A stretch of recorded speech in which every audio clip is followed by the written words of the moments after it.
I'm here today with Stacey, and we're going to be talking about the first week of breastfeeding. So for me, and I know so many mums out there, the first week of breastfeeding can be seriously challenging. And often, pregnant women say, I really hope that I want to breastfeed my child, but I don't know if I can. And so much of what happens in those early days dictates, is it going to be successful? Is it not? Are you going to have to make a decision that you're not happy with because, problems happen, it all spirals out of control. So what we thought we'd do is record this video so we could chat through some of the common issues that I've had, and I asked you guys and issues that I know you've had as well. So I've had two babies and I had different issues with both of them. So my first baby, Lila, when she was born, obviously I'd never breastfed before, but the main issue that I had with her was pain. And a lot of people worry, is breastfeeding painful? Should it be painful? What should I do if I have pain? So do you want to tell us a bit about that? So it may be normal if you've never breastfed before in the first couple of days when you latch your baby for that very first sort of 10 or 20 seconds for the latch to just be a little bit uncomfortable. And that's probably normal. I think it occurs in about 96% of women. However, anything beyond that is not normal, and it isn't something that you should have to deal with or suffer with. So if that happens to you, the first thing to do is to really check your positioning of your baby at the breast and their attachment. And if you're still in the hospital, please ask your midwife or anybody that is there supporting breastfeeding for some help. Okay, so I also did have pain with my second baby, who was Kobe, because we noticed pretty much straight away he had a really obvious tongue tie. And I think this is, it comes up time and time again. If you ask someone why they had to, stop breastfeeding or they couldn't continue, it's because maybe their baby had a tongue tie. It causes such pain in your nipples. You end up with cracks, bleeding, and you just go down this spiral, and it's just so painful. No one wants to continue in that situation. And I know for me, an issue we have in NHS hospitals, especially at the moment, is there isn't that immediate support with tongue tie practitioners being available and being able to cut a tongue tie if necessary.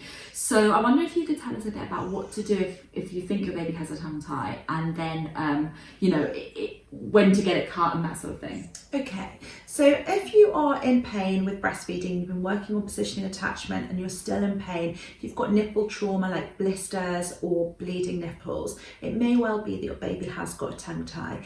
If you can ask somebody in the hospital to assess for a tongue tie, that's really, really helpful. Assessing a tie wouldn't just be looking, but it would also be feeling for it. If you are unable to get the tie divided in a sort of immediate time frame, which Brooke said may well be the case, finding a way to latch your baby deeply at the breast can really help limit the pain that's caused by the tie. In this video, we're not going to go into too many details, but basically what you want to do is get a deep latch, and there is some information on my page about how you do that, and I've got a blog there too. So you actually came round when I had some more struggles with Kobe about 5 weeks in or so, and you came round and showed me one of the positions for a deep latch. I'm going to put a picture of that up here, kind of a laid back position with your baby either side of your legs. So there are, as Stacey said, lots of good positions that can help even to continue to breastfeed with a tongue tie. Absolutely. And there are other things. I don't know if you've touched on like nipple shields or what to do with them if you're still having pain. Yeah, so I would take the advice of a breastfeeding professional as to how and when to introduce a nipple shield. And again, I've got information about that on my page. But certainly, we're not in the business of sort of supporting mums to just push on through pain. So pain really needs to be addressed both from a how do we reduce the pain, but also if the pain is so difficult that you're finding it hard to breastfeed, then maybe there are other things that you can do to help that. Some mums even pump and give their breasts a break so that they can feed their baby in a situation where there might be, for example, a tongue tie present and quite a lot of nipple damage. So again, I would always say that the key thing is actually getting appropriate professional support right at the beginning. And if you go back to the beginning of the video, it's just recognizing that pain isn't normal, and nor is nipple damage or trauma. Yeah, I think for me, what I found that even after I fixed the issue issues, you're going to still have some pain feeding once you've had damage there. So you've got to kind of allow that to heal. But it is that balance with making sure that you get good support as soon as you recognise there's problems. And also finding some advice about how you can heal your nipples. So moist wound healing is what's recommended. So you can use breast milk, or there are other products available that keep the nipple wet or moist, that will help expedite healing. Excellent.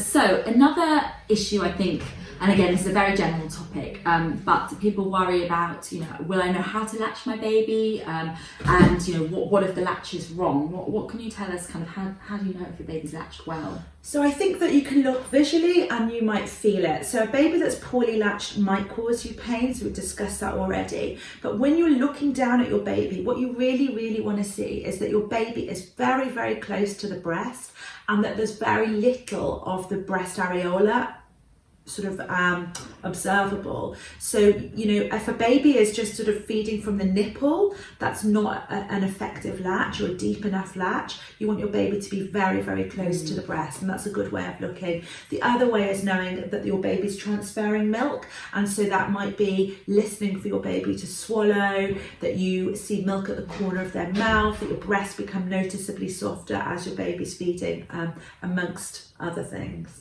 Another thing that I would say I find, with my first baby, I left hospital, after 6 hours after she was born. I think that's why I had such struggles with breastfeeding, because, on one hand I was like, oh, I feel okay, I'll be better at home, but I didn't have breastfeeding support. So I think, especially for all of those first few feeds, ask your midwife to come and check. Definitely. Midwives are so used to seeing, breastfeeding mothers, especially in the early days, those first few days. That's what they do day in, day out. So just every feed, see if someone can come and just have a little look. Baby looks like they're latched on okay, especially if you've never done it before, because you don't have that person there when you go home. 100% agree. I think that's fantastic advice. Excellent. And then finally, I think another thing people always say, I wish I'd been aware of, is I wish I knew what cluster feeding was, when that happens, and what should you do about it. So tell us, I know, if we're thinking of the early days, the key time is the second night, isn't it?